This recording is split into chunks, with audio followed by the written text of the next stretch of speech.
Hi, I'm Professor Shari Clough, and I'm here to talk with you today about cognitive biases as they affect social justice. My relationship to social justice is informed by my work in Phronesis Lab that I direct in the School of History, Philosophy, and Religion. And the word phronesis and Phronesis Lab, it's Greek, we get it from Aristotle. Phronesis means practical wisdom. So the idea is that wisdom isn't something you just have, it's something you do, it's something you practice in the world. So there's probably better and worse ways to practice wisdom, and we can experiment to see which ways work well and which work less well. And so the need for practice and experimenting motivates the lab metaphor in Phronesis Lab. Many leaders in social justice movements over the years, especially think of Gandhi and Reverend Dr. Martin Luther King Jr., have recognized the importance of practice, experimenting, and training for work in social justice. So think about the rigorous training that the Nashville civil rights protesters engaged in for months before they actually sat at the segregated lunch counters. Their training was led by civil rights leader James Lawson, who worked with King and studied Gandhi's practice and training in nonviolence. And you can check out, there's a 30-minute documentary called Nashville, We Were Warriors. Some of you might have seen it. And it's from the series on nonviolent direct action, really powerful series called A Force More Powerful. And I'm going to refer throughout my presentation to videos and other resources that you'll have access to separately. And I'm also going to share with you the script that I'm working from today, and I'll have links in the script to any of these videos and resources. Okay, so Gandhi and Martin Luther King Jr. in turn inspired many people, including my research partner, Paul K. Chappell, who actually studied directly with James Lawson and designed the frameworks that guide my work in Phronesis Lab and is going to inform my presentation on cognitive biases today. And that framework is called peace literacy. So for Chappell, peace isn't just the absence of war or the absence of social injustice. It's a positive set of skills that we need to learn and practice, like a literacy, just like we needed to learn and practice reading and writing.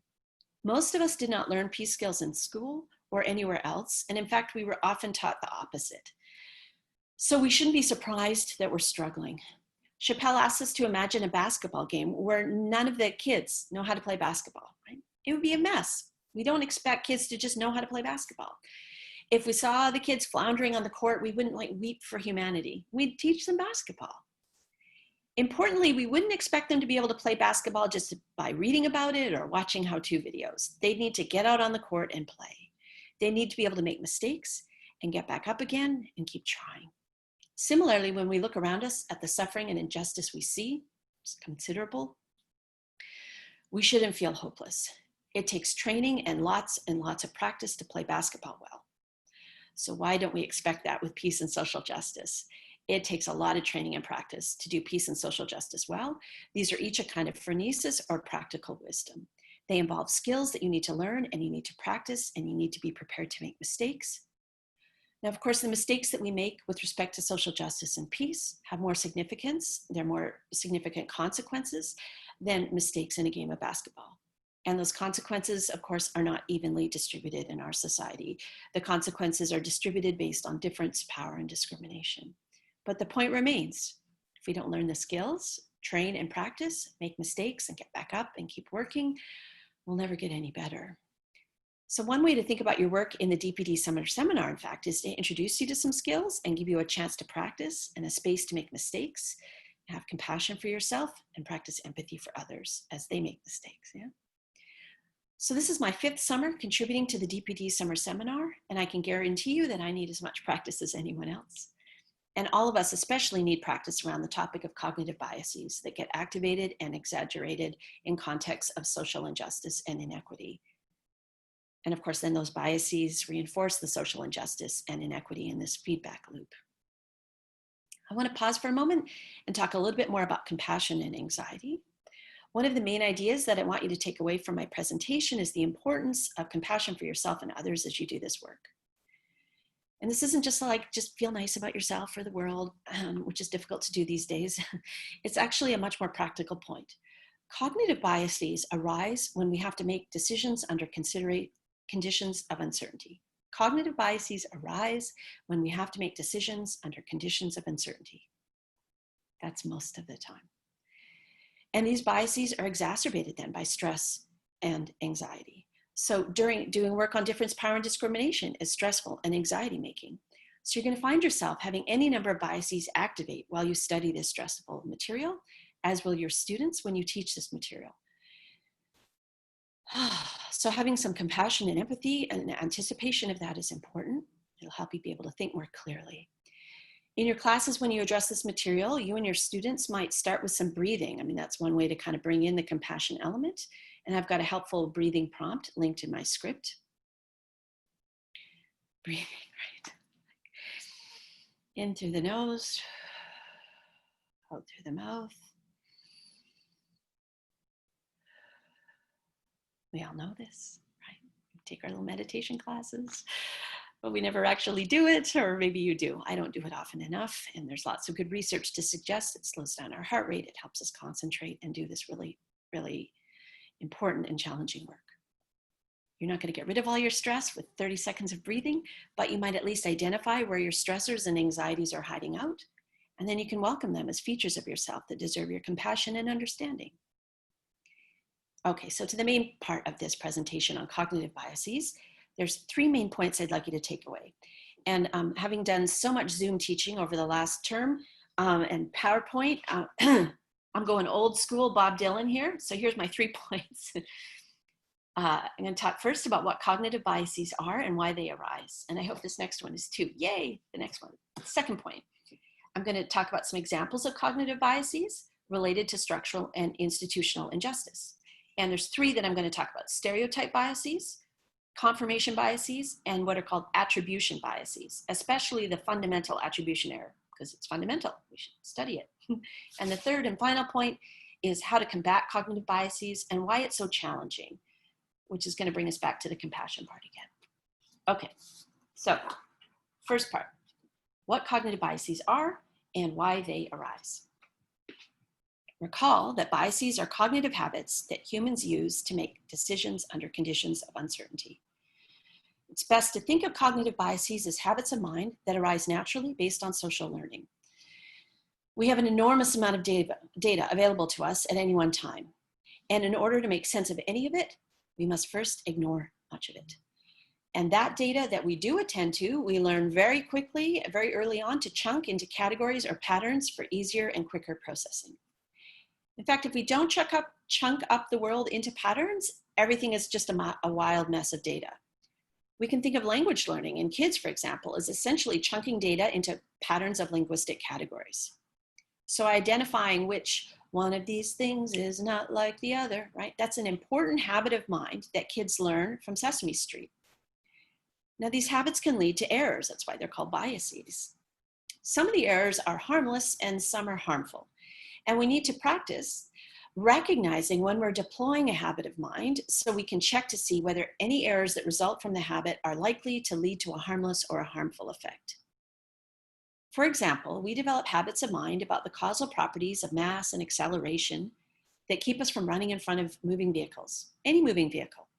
Our parents help us develop this habit of mind very quickly. We seldom have a chance to calculate with any kind of specificity the mass of the vehicle. We just quickly learn to jump out of the way of anything that moves on the road. This habit of mind keeps us safe, even when we overreact or overgeneralize the habit. Other habits of mind lead to mistakes that are more harmful. For example, we see patterns where there aren't any. So think about it if you've ever bought a lottery ticket. You're buying a lottery ticket likely because the advertising for lotteries highlights the single winner rather than the millions of losers. So we form this weird pattern that, if we buy a ticket, we're going to win. That's just not a pattern. It happens once, but it mostly, millions of other times, it does not happen. It's not a reliable pattern, but we key in sometimes to patterns that aren't there. Another kind of habit of mind that we develop is biases towards confirming instances. That is, instances that serve our interests or already fit with views we hold. We also tend to resist information that's true if it conflicts with centrally held beliefs. Now, in most cases, even though we have a lot of mistaken habits of mind, right, a lot of biases, we get by. We collect just enough data to learn patterns that keep us from being hit by cars. But we are otherwise less than ideal data collectors. And I'm fond of the work of Tamar Gendler. She's a Jewish-American philosopher, and who offers a clear exposition of cognitive biases and the energy required to circumvent them, which we'll talk about in the third part of this presentation. But I'd like you to note when I read out this passage, the empathy and understanding of her presentation. So here's what she says about cognitive biases, especially chunking things into categories. These are tools used by finite minds, that's our minds, to operate effectively in an overwhelmingly complex environment. Cognizing entities in ways that involve classifying them as members of larger collections solves two problems simultaneously. On the one hand, it allows us to navigate a world whose complexity exceeds our cognitive capacities. The world is complicated, our cognitive resources are limited. This isn't because we're lazy. We're limited in how much we can actually process at any one time. She continues. Classifying objects into groups allows us to proceed effectively in an environment teeming with overwhelming detail. On the other hand, it also allows us to navigate a world where in any given encounter, an object presents us with only a few of its potentially relevant features. Being human is hard. Navigating the world is hard. Processing all of this data is hard. So have some compassion as you research and recognize cognitive biases in yourself as we go through this material, which you will if you haven't already. So let's go to the second part of the talk. Talk about some examples of cognitive biases that are related to structural and institutional injustice. So our capacity for biased thinking is enormous, and the literature on cognitive biases is similarly vast. I find Benson's cognitive bias cheat sheet to be a helpful guide, and I've included it at the end of this script. And he organizes over 100 cognitive biases that have been studied in the literature. He organizes them into 4 main contexts, according to the conditions under which those biased habits of mind are primed. So the first is when we have too much information. The second is when we do not have access to enough meaning or context. The third is when we need to make decisions quickly. And the fourth is when we need to remember data easily. And these all overlap, as you can imagine, these contexts. And many biases fall into more than one of these categories. And not all of them contribute to social injustice, but many of them do. So let's talk about stereotype biases, the first kind I'd like to address. These are examples of biased habits of mind that form in settings where we don't have enough meaning or context, so we fill in gaps. We develop stereotypes based on the feature that all the things in the category or type must share to qualify for membership in the category. Having in mind a stereotype helps us quickly sort new items into the right group, even or especially when we have incomplete information about the new items. Stereotyping has the effect, though, of minimizing between group similarities. So we've got 2 separate groups here. Stereotypes minimize the similarities between those 2 groups and maximizes the similarities within one group. That's how the stereotype works. Now, when our stereotypes are about people, formed in the context of systematic and structural injustice, based on arbitrary embodied markers such as sex or race or socioeconomic status, things go badly very quickly. So in the contemporary US, for example, if we think someone's a woman, we, all of us, deploy habits of mind about how she will act, based solely on stereotypical features of the group within which we have sorted her. And so I said that all of us will do this because we've all internalized these biases. Everyone has them, even folks who are subjects of any particular bias.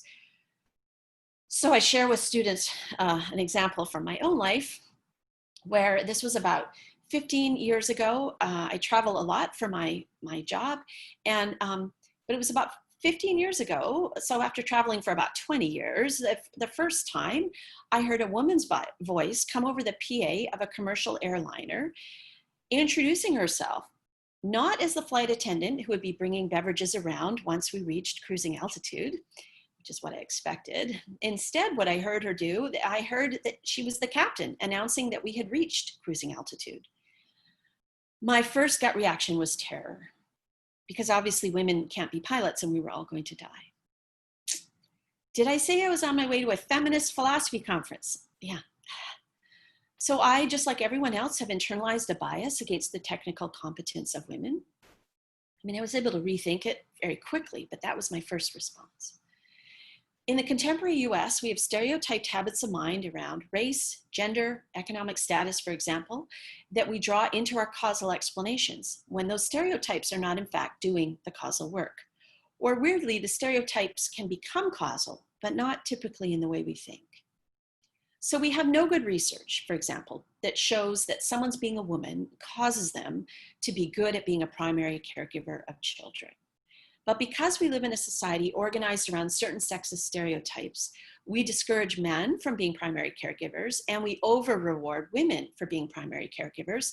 And then a gendered pattern of parenting starts to form, but only because we've created it and reinforced it structurally in our institutions of education and employment and families, which feeds back into the stereotype bias. When you get a chance, have a look at a rejection letter. I've appended it to the end of the script. It's a rejection letter that a woman applicant received from the OSU School of Forestry in 1957. And it makes some of these reinforcing structures clear. And I want to thank Ann Gillies from the OSU Search Advocate Program for sharing the letter with me. Okay, so as I said, it's at the end of the script, so have a look.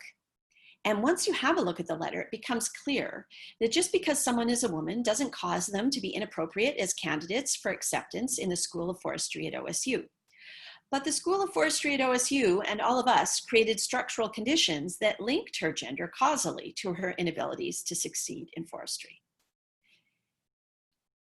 I have another powerful example in a short video clip concerning gender stereotypes about employment that are activated even in very young children that I hope you can watch. It's, I think it's just a couple minutes long, and it's from the UK in 2016, and I've got the link in the script.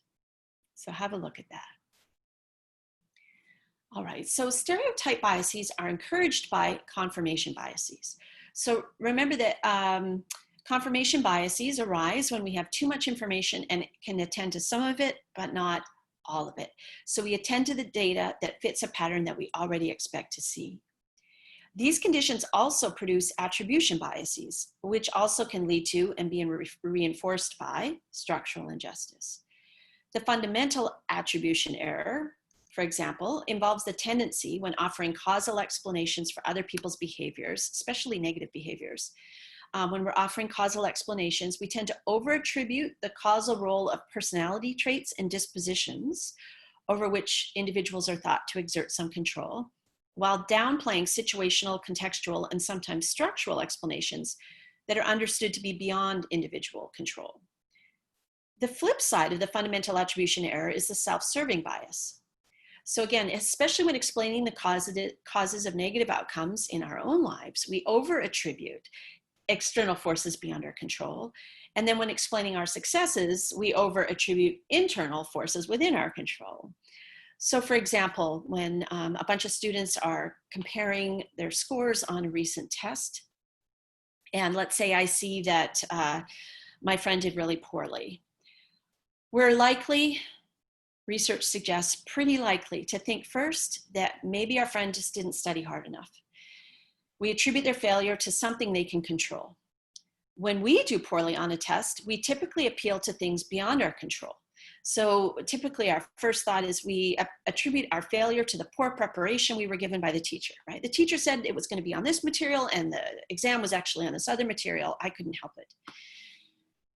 So this is a pretty standard pattern. There are lots of exceptions to the pattern, and all of those exceptions have been very well studied by graduate students doing dissertations for the last 40 years. It's pretty predictable. And attribution errors reinforce and are reinforced by what are also called just world biases, which are revealing of our need to believe that the world is a rational place where people get what they deserve. These biases can lead to victim blaming. So think of an example from King's speech, The Other America, which he gave in 1968, just a couple months before he was assassinated. And in that speech, he mentions an example of the fundamental attribution error when he notes the difference in language that we use, we, all of us, especially policy analysts and newscasters, language that we use in describing Black and white communities in poverty.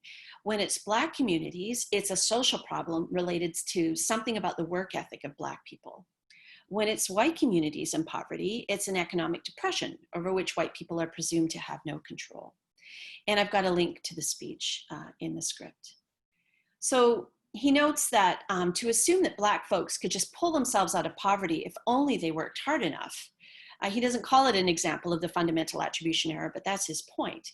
Because in fact, there are broader structural patterns at work that are keeping Black folks from succeeding. And on the flip side, of course, there are lots of structural features that have been designed to help white folks succeed economically, like the designation of land grant institutions of like OSU, where all of us are working. Those were designed to help white settlers learn to be better farmers. It was a kind of affirmative action for white folks.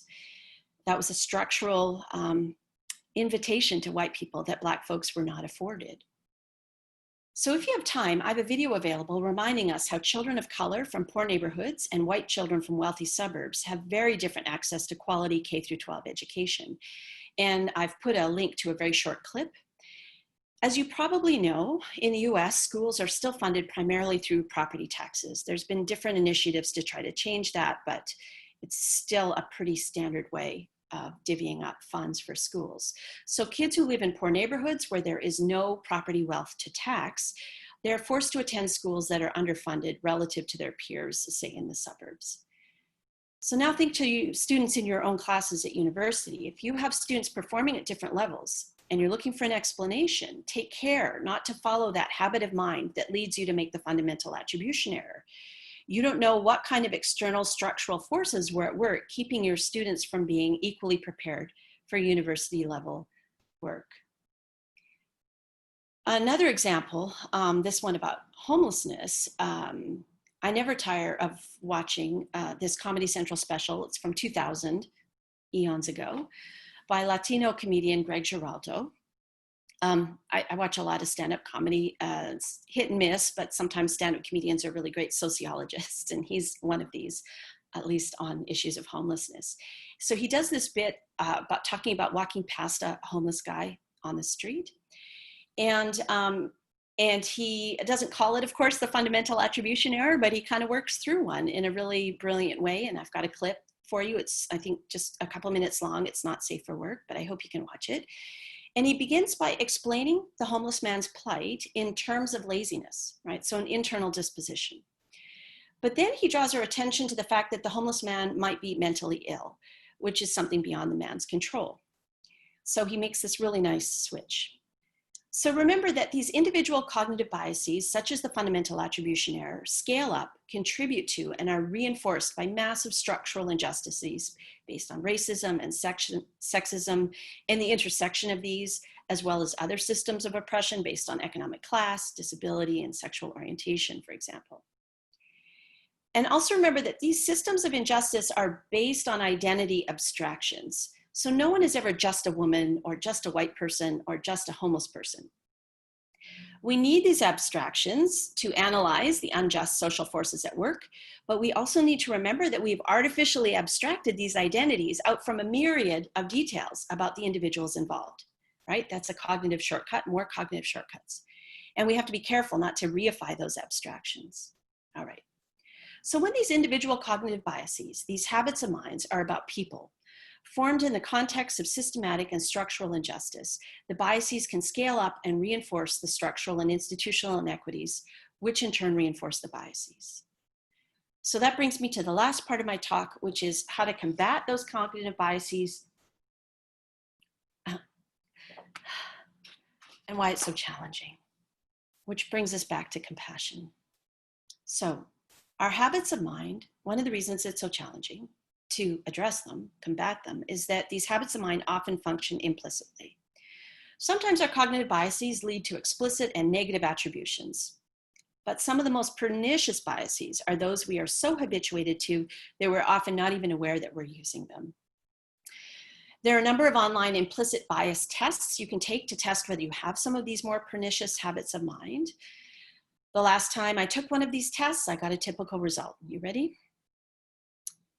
Your data suggest a strong automatic association between weapons and African American faces compared to European American faces.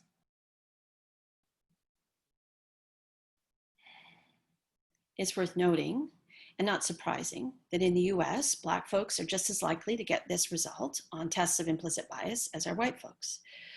Of course, while the results are often equivalent for Black and white folks, the societal implications are not.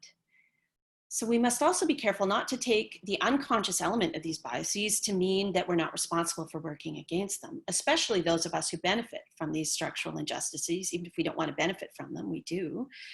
And that means that we are especially responsible. Too often, also, let's guard against this, that discussions of implicit or unconscious biases, too often they just end with their detection, like as if having detected the biases in ourselves, we feel our work is done. In fact, it's really just begun. So what is the work? So let's go back to the beginning here. Just as wisdom and peace are not things you have, but things you practice, so too, racism and sexism and other cognitive biases are learned habits that we practice. They are not features of our identity, but a set of habits we can unlearn. We all know how hard it is to break habits. It's challenging, but not impossible. I don't bite my nails anymore. Yeah, I do. So in the words of Black American poet Scott Woods, he writes, "While I agree with people who say no one is born racist, it remains a powerful system that we're immediately born into. It's like being born into air. You take it in as soon as you breathe. It's not a cold that you can get over. There is no anti-racist certification class. It's a set of socioeconomic traps and cultural values that are fired up every time we interact with the world. It is a thing you have to keep scooping out of the boat of your life to keep from drowning in it." So let's return to Tamar Gendler's analysis. There's a lot of overlap here. Now, I don't endorse all of her conclusions. If you read the essay from which I'm drawing this, I don't endorse all of the directions she goes, but her main lesson is well taken and worth emphasizing here. That if we're trying to learn about and work around our biases, then this is going to cost us in terms of cognitive energy. In the same way that Scott is talking about, it's a thing you have to keep scooping out of the boat of your life to keep from drowning in it. For those of us, well, and also when he says, it's a socioeconomic trap and a set of cultural values that are fired up every time we interact with the world. What's that? Even those of us who want to work against our learned stereotypes, we still know what those stereotypes are, and they get primed and reinforced every time we try to work against them. Remember that stereotypes function, at least partially, as cognitive shortcuts. So if we want to avoid those cognitive shortcuts, that means we have to take longer cognitive routes, which means that takes brain energy, or to use a computer metaphor, it takes computational power. Literally, it takes glucose. So the good news, if there's any to be taken from this, and I hope you've got some, is that unlearning cognitive biases is helped by good chocolate, but also a good night's sleep, a good team, trust, lots of practice, especially with folks who work from different biases than yours. It takes compassion. And of course, unlearning our deeply habituated biases is only a part of the work of social justice. We must also work to dismantle structural and institutional injustice in whatever ways we can, whether that involves marching in support of the movement for Black Lives and Black Lives Matter, joining our local Corvallis, Albany NAACP, or donating to our local homeless shelters that are particularly imperiled during the pandemic. And most importantly, what we can do is teach students at Oregon State University about the forces of difference, power, and discrimination that order our cognitive, emotional, and material worlds. You're all teachers. I'm confident that you're up for the challenge, and I'm grateful that you're here. Thank you.